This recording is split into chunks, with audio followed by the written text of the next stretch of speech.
नमस्कार, आप देख रहे हैं सी न्यूज भारत और मैं हूं आपके साथ आकांक्षा यादव। वक्त हो चुका है न्यूज बुलेटिन का, तो चलिए निगाह डालते हैं इस वक्त की खास खबरों पर।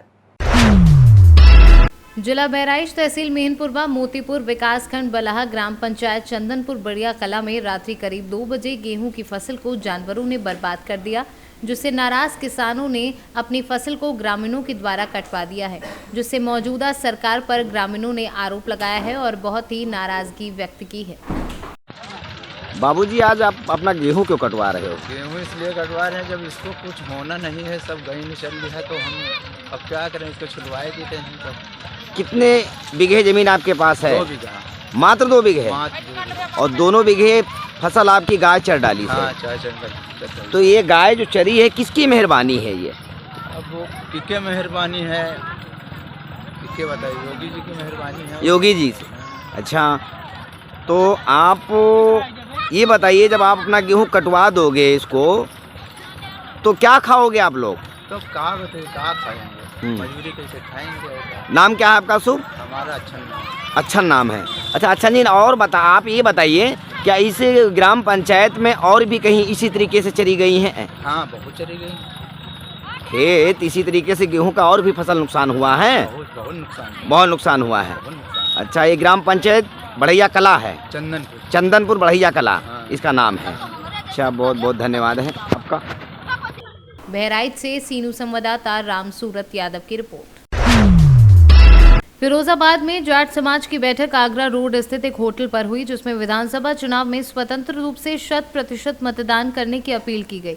अखिल भारतीय जाट जन जागृति संगठन के प्रदेश अध्यक्ष उदयवीर सिंह पौनिया ने कहा कि कुछ लोग समाज की ठेकेदारी लेकर घूम रहे हैं, लेकिन ऐसे लोगों से हमें सतर्क रहना है। समाज के प्रति व्यक्ति को अपने विवेकाधिकार से मत का प्रयोग करना है, न कि किसी के दबाव में। किशोर चौधरी ने कहा कि जाट समाज किसी के बहकावे में आने वाला नहीं है। जो किसानों के हित की बात करेगा, समाज का वोट उसी को मिलेगा। के नाते मैं उदयवीर सिंह पौनिया जनपद फिरोजाबाद में टूंडला में अमीर होटल में अपने समाज के सभी बुजुर्ग युवा साथियों के साथ लेकर आज ये प्रेस वार्ता की जा रही है। प्रेस वार्ता का मुख्य उद्देश्य ये है, अखिल भारतीय वर्षीय जाट महासभा कानूनी रूप से रद्द हो चुकी है। उसका कोई भी वर्तमान में ना तो राष्ट्रीय अध्यक्ष है और ना ही प्रदेश अध्यक्ष है, तो जिलाध्यक्ष का कोई औचित्य नहीं बनता। जाट समाज स्वतंत्र रूप से कार्य कर रहा है और जिस प्रकार से किसी भी व्यक्ति की दलीय भावना के आधार पर जाट समाज की ठेकेदारी की अगर जो बात कर रहा है, तो उसका हम सभी जाट समाज के लोग विरोध करते हैं, उसकी आलोचना करते हैं, भर्त्सना करते हैं। मेरी सभी जाट समाज के लोगों से ये करबद्ध निवेदन है, सभी बंधु आगामी 20 तारीख को चुनावी प्रक्रिया में किसान हित में, चौधरी चरण सिंह जी की विरासत के हित में अपना फैसला ले चुके हैं और निर्भीक होकर, स्वतंत्र होकर वो अपना मतदान करने जा रहे हैं। इस प्रदेश के उत्थान के लिए, किसानों के उत्थान के लिए, युवाओं के उत्थान के लिए और समाज में अपने मतदान के माध्यम से वोट की चोट करने जा रहे हैं। अभी एक रॉयल गार्डन पे एक बैठक बुलाई गई थी, एक बैठक बुलाई गई थी, जिसमें बताया गया था कि जाट समाज भाजपा के साथ है। अभी मैंने आपको बताया, अखिल भारतवर्षीय जाट महासभा कानूनी रूप से रद्द है, उसकी राष्ट्रीय कार्यकारिणी निरस्त है, प्रदेश कार्यकारिणी निरस्त है, तो जिलाध्यक्ष का तो कोई औचित्य नहीं बनता। किसी की दलीय भावना के आधार पर उसमें आपने देखा होगा विभिन्न जातियों के लोग, वो समाज का सम्मेलन नहीं था, वो भारतीय जनता पार्टी का सम्मेलन था। समाज अराजनैतिक है, किसी भी राजनीतिक दल को समाज खुलकर अपना समर्थन नहीं दे सकती और ना ही कोई ठेकेदार बन सकता। इस समय सपा और आरएलडी गठबंधन में है, चुनाव लड़ रहे हैं, तो क्या समझा जाए कि अभी तक जाट समाज का वोट भाजपा का माना जाता था, तो इस बार जाट समाज कहाँ जा सकता है? गठबंधन पूरी जान चुकी है, पूरी उत्तर प्रदेश और पूरे राष्ट्र की जनता जान चुकी है। 13 महीने की ट्रेनिंग जो हमारे बुजुर्गों ने बॉर्डर पर किस प्रकार से सरकार ने हमारे बुजुर्गों का अपमान किया, किस प्रकार से चौधरी साहब की विरासत पर लाठी चलाई, उस सब को संज्ञान में है। उद्देश्य, इसका उद्देश्य क्या है? मैं मीडिया के माध्यम से जनपद फिरोजाबाद की समस्त जाट समाज को एक संदेश देना चाहता हूं और निवेदन करना चाहता हूं, अपील करना चाहता हूं। 8 तारीख को बेनीवाल में एक बैठक बुलाई गई थी। गांव-गांव जाकर ये कहा गया था हमारी जाट समाज से, जाट समाज की मीटिंग है, आप आओ। वहां आकर बीजेपी को एक टारगेट करके बीजेपी के वो दिया गया। जाट समाज उसके लिए घोर निंदा और कड़ी निंदा करती है, इसका कोई समर्थन नहीं है। उसमें जो 8 तारीख को लोग आए थे वो यहाँ पर मौजूद हैं, उनको ये कहा गया था कि आज जाट समाज की मीटिंग आओ, वहाँ निर्णय लिया जाएगा। वहाँ के एक तरफा एक बीजेपी को समर्थन देना, जाट समाज उसकी घोर निंदा करती है, मैं उसकी कड़ी निंदा करता हूँ। एक जाट समाज के नाते होते हुए ये कोई किसी को जन समर्थन नहीं दे सकता। हम भी जाट समाज से आते हैं। ये कहा गया चंद लोगों ने जो ठेकेदारी ली है जनपद फिरोजाबाद में टूला विधानसभा में, उसकी हम कड़ी निंदा करते हैं और हम किसानों के पक्ष में मतदान करेंगे। 20 फरवरी को हम सभी एक तरफा मतदान करेंगे। जाट समाज लामबंद हो चुकी है राष्ट्रीय लोकदल और समाज गठबंधन के लिए। यदि उन्होंने किसी को वो दिया है तो ये बुलाकर गलत किया है, इस तरीके का कोई समर्थन नहीं दिया जाता। फिरोजाबाद से सीनू संवाददाता सन्नेश कुमार गुप्ता की report. National human rights and public welfare trust कार्यालय पहुंची राजस्थान की रहने वाली अंजना शर्मा, जिसके साथ महज 1.5 साल की एक मासूम बच्ची थी। उन्होंने बताया कि उनके पति वीरेंद्र कुमार शर्मा मैसलची के पद पर ओटीए गया में कार्यरत हैं और वर्तमान में वह लोग मगध मेडिकल थाना अंतर्गत एटीए गेट के पास रहते हैं। 19 जनवरी 2022 से इनके पति बिना बताए अपनी बड़ी बच्ची को लेकर राजस्थान फरार हैं और वह अकेली बिना किसी राशन व संसाधन के भूखी प्यासी लाचार घर में पड़ी है। पीड़ित महिला ने बताया कि वह पूर्व में भी महिला हेल्पलाइन गया में शिकायत दर्ज कराई थी, परंतु समस्या का समाधान नहीं हो सका। आज पत्रकार मित्र के माध्यम से पीड़िता महिला अंजना शर्मा जी की शिकायत हमारे कार्यालय में आई है। उन्होंने बताया है कि उनके पति गया ओटीए में मैसलची के पद पर कार्यरत हैं और विगत 19 जनवरी से अपनी बड़ी बेटी के साथ वह राजस्थान फरार है। चूंकि पीड़ित महिला अपनी एक छोटी बच्ची के साथ अकेले यहाँ मगध मेडिकल थाना अंतर्गत किराए के मकान पर रह रही हैं। उनके पति ने उस मकान में बहुत पूर्व से रखा था, लेकिन हमेशा से इन लोगों के बीच में विवाद आया है। पैसों को लेकर के, खर्च न देने को लेकर, शारीरिक पीड़ा, मानसिक शोषण, जो भी, तो इस सारे मामले को उगते लेकर के आज एक पत्रकार भाई के माध्यम से यह शिकायत हमारे कार्यालय में आई है और पीड़ित महिला ने आवेदन देकर के इंसाफ की गुहार लगाई है और हम जैसा भी होगा इसमें आगे बढ़ेंगे। फिलहाल के लिए संस्था के कार्यालय के द्वारा उनको 2100 रुपया नगद राशि देकर के सहयोग किया गया है तथा अभिषेक मिश्रा जी जो हैं संस्था के पदाधिकारी, उनके भी माध्यम से 500 रुपया देकर उनके सहयोग किया गया है और बाकी आवेदन आया है और आवेदन के आधार पर फिर हम लोग आवश्यक कार्रवाई के लिए आगे बढ़ेंगे। मैं गणेश सिंह, मुख्य सचिव, national human rights and public welfare trust. धन्यवाद। क्या नाम है आपका? अंजना शर्मा। क्या मामला है? मेरे हस्बैंड मेरे को खर्चा पानी बिल्कुल नहीं देते, भूखा मारते हैं और 19 जनवरी को बिना बताए, बिना कहे, बिना पैसे दिए घर से चली गए बड़ी लड़की को लेकर। आप कहाँ, मतलब आपका घर कहाँ है? राजस्थान में, अलवर डिस्ट्रिक्ट। और अभी कहाँ हैं आप? हम एटी गेट के पास, इंडियन सेंट्रल स्कूल के पास। तो आपके पति क्या करते हैं? ओटीए जीसी मैच में काम करते हैं, मसलची के पद पर। अच्छा, मिसर। तो आपने इसकी शिकायत कहीं की? हाँ जी, कहाँ? हमने इसकी शिकायत करने के लिए हम पहले ओटीए में गए थे। ओटीए में हमें झूठा आश्वासन दिया गया। अच्छा। कि मैडम आपकी प्रॉब्लम सॉल्व होगी, कार्रवाई होगी, मगर कुछ नहीं हुआ। फिर हम जीवी रेड्डी सर को हमने पत्र लिखे, मगर कोई रेस्पॉन्स नहीं आया। फिर हमने जीवी रेड्डी ओटीए हाउस होता है, अंदर ओटीए हाउस होता है, उसमें हम गए थे सर से मिलने के लिए, अपनी शिकायत करने के लिए। वहाँ से मगध थाना बुलाकर हमें पिटवा दिया गया और पिटवाया, 5000 रुपये दे के मुझे पिटवाया गया। और उसके बाद मुझे ज़बरदस्ती हाथ में रिश्वत दी 5000 रुपये की, कि कहाँ की अपनी शिकायत किसी को भी मत कहना। आपने और कहाँ शिकायत की? फिर उसके बाद हम महिला हेल्पलाइन में गए डीएम सर से मिलने के लिए। महिला हेल्पलाइन में गए थे। महिला हेल्पलाइन में हमें 2 महीने पैसे दिलाया, 4-4 हज़ार रुपये। अच्छा, वहाँ आपके हस्बैंड आए थे, पैसा दिए? हाँ जी, हस्बैंड आए थे, पैसा दिया था। अब जनवरी में बिल्कुल भी पैसा नहीं दिया। अभी आप कैसे रह रही हैं, क्या खा रही हैं, पी रही हैं? मेरे पास कुछ भी नहीं था। मकान मालिक को बोला कि इसे रूम खाली कराइए। मेरे हस्बैंड ने बोला था, मकान मालिक थाना पुलिस बुला के, मगध मेडिकल थाना बुला के कहा था कि खाली करो इसका रूम।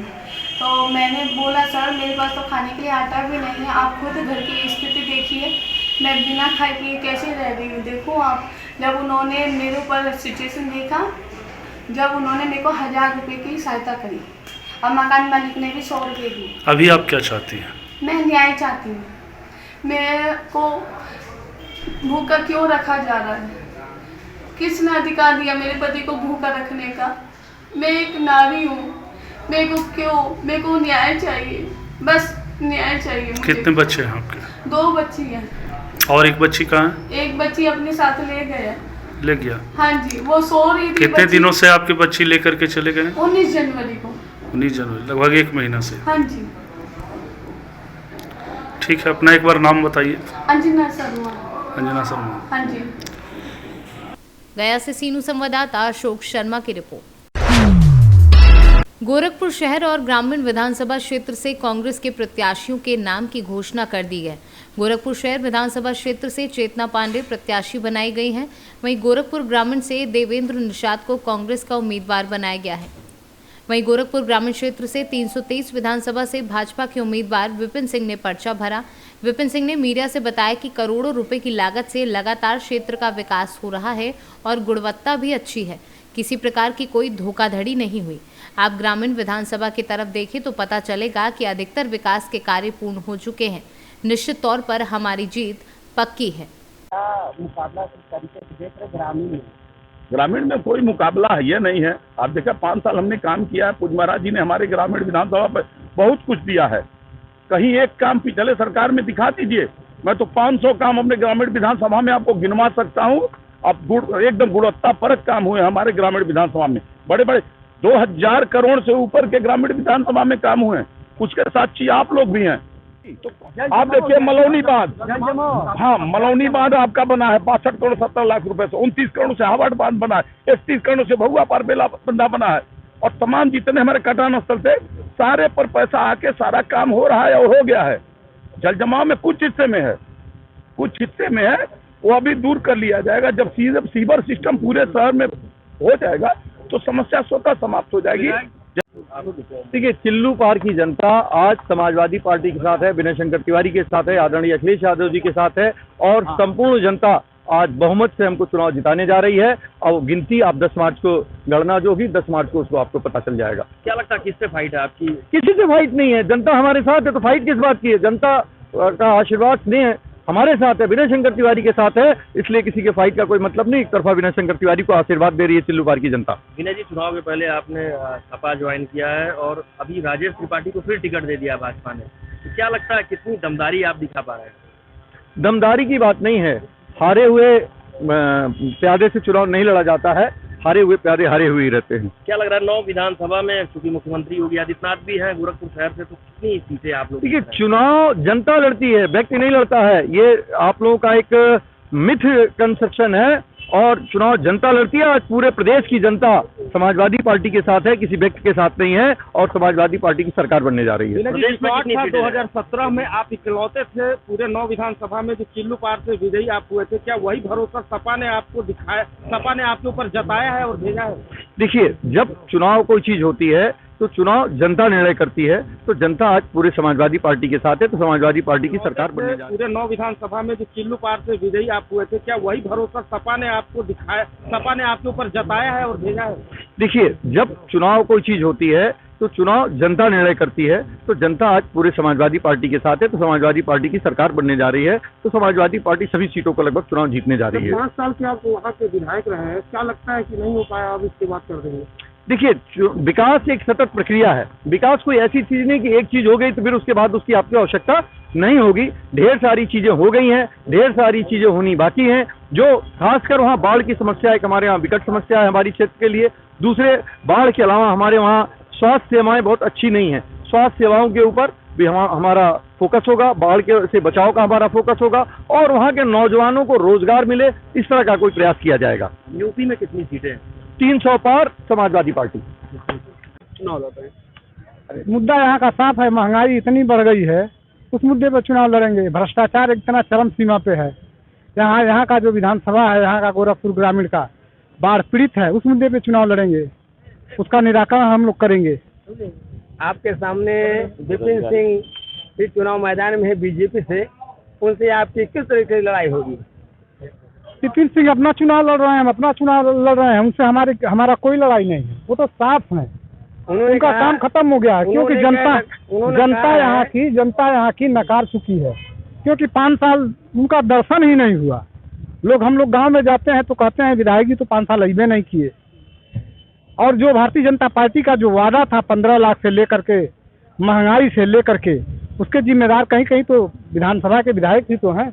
जबकि उनका कहना है कि हमने बहुत ज़्यादा विकास करा दिया है, अब विकास और ज़्यादा आने वाले वक्त में हम और भी कराएंगे, उस पर आपका क्या कहना? अरे भैया, विकास कहाँ हुआ, सीधे विनाश हुआ। इतना विनाशकारी प्रलय हुआ था, बाढ़ आई थी, इतना लोग त्रस्त थे। भारतीय जनता पार्टी की सरकार थी, यहाँ के विधायक थे, यहाँ के मुख्यमंत्री थे, एक भी काम बाढ़ के लिए नहीं हुआ है। इतने लोग त्रस्त थे 2-3 महीना कि घर से निकलना दुर्लभ था, घर से नहीं निकल पा रहे थे। आप अगर विजयी हो जाते हैं तो जनता के लिए क्या करेंगे? मैं जनता के लिए पहला मुद्दा तो ये है मेरा कि जो बाढ़ वाला इलाका है उसके लिए हम लोग नहर निकलवा करके पानी निकालने का काम करेंगे। दूसरा मुद्दा महंगाई का है। महंगाई इतना चरम सीमा पर है, जो कि गैस था 375 का, वो सीधे 1100 हो गया है। सरसों का तेल हम लोग 60, 65, 70 में खरीदते थे, वही सरसों का तेल 300-350 रुपये किलो हो गया है। पेट्रोल की महंगाई आप देख रहे हैं, सैकड़ा पार हो गया है। तो इस मुद्दे पे हम लोग काम करेंगे, हम लोग महंगाई कम करेंगे। यहाँ की जनता की जो गरीबी वाला क्षेत्र है, जो गरीब लोग हैं, उनके लिए हम लोग काम करेंगे। यहाँ की सरकार तो कुछ किया ही नहीं, सारे मुद्दों पे फेल है, वो अपने मुद्दे पे फेल है। गोरखपुर से सीनू संवाददाता इमरान खान के साथ धीरज शर्मा की report. Indore lions club of pride and lions club of Indore आकृति द्वारा गीता नगर में रक्तदान शिविर का आयोजन किया गया, जहां रेड क्रॉस सोसाइटी के प्रशिक्षित डॉक्टरों द्वारा जटिल बीमारियों की जांच नाम मात्र शुल्क पर की गई। लॉयंस क्लब प्राइड के पवन अग्रवाल एवं लॉयंस क्लब आकृति की पूजा शर्मा ने बताया कि शिविर में थायराइड कार्डुंगा, किडनी रोग, ब्लड प्रेशर एवं अन्य जटिल बीमारियों की जांच, जिनका सामान्य खर्च 1200 से 5000 तक आता है, ऐसी सभी बीमारियों की जांच मात्र 100 रुपये नाम मात्र शुल्क पर की गई। इस दौरान बड़ी संख्या में क्षेत्र के रहवासी शिविर का लाभ लेने पहुंचे।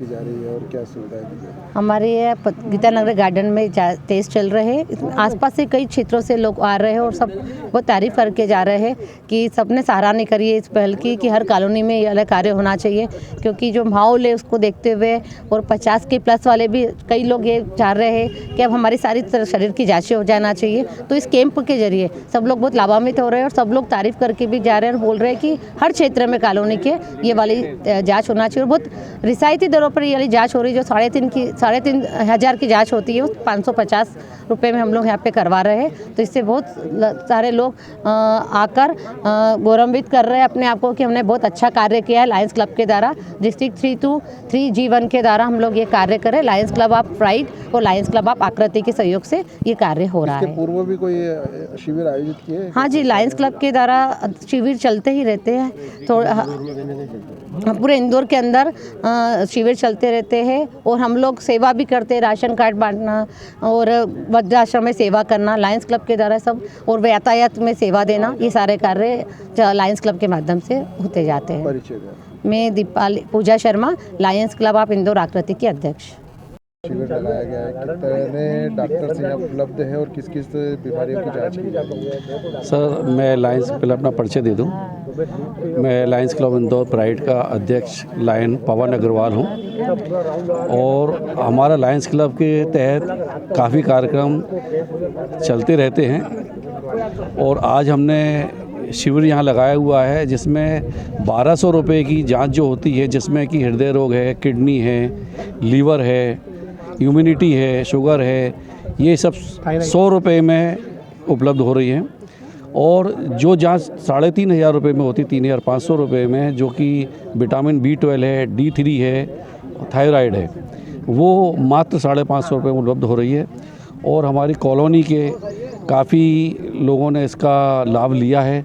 अभी तक करीब 90 लोगों ने इसका लाभ ले चुके हैं और हम 1 बजे तक जो है इस कार्यक्रम को चलाएंगे और शायद कम से कम मैं समझता हूँ 200 लोगों के लगभग जो है लोग इसका लाभ ले पाएंगे। आपका एक बार परिचय। मैं lion Pawan Agarwal, lions club Indore pride अध्यक्ष। इंदौर से सीनू संवाददाता सुरेश बैरागी की रिपोर्ट। फिलहाल के लिए न्यूज़ बुलेटिन में बस इतना ही। देश और दुनिया की तमाम बड़ी खबरों के लिए देखते रहें सी न्यूज़ भारत।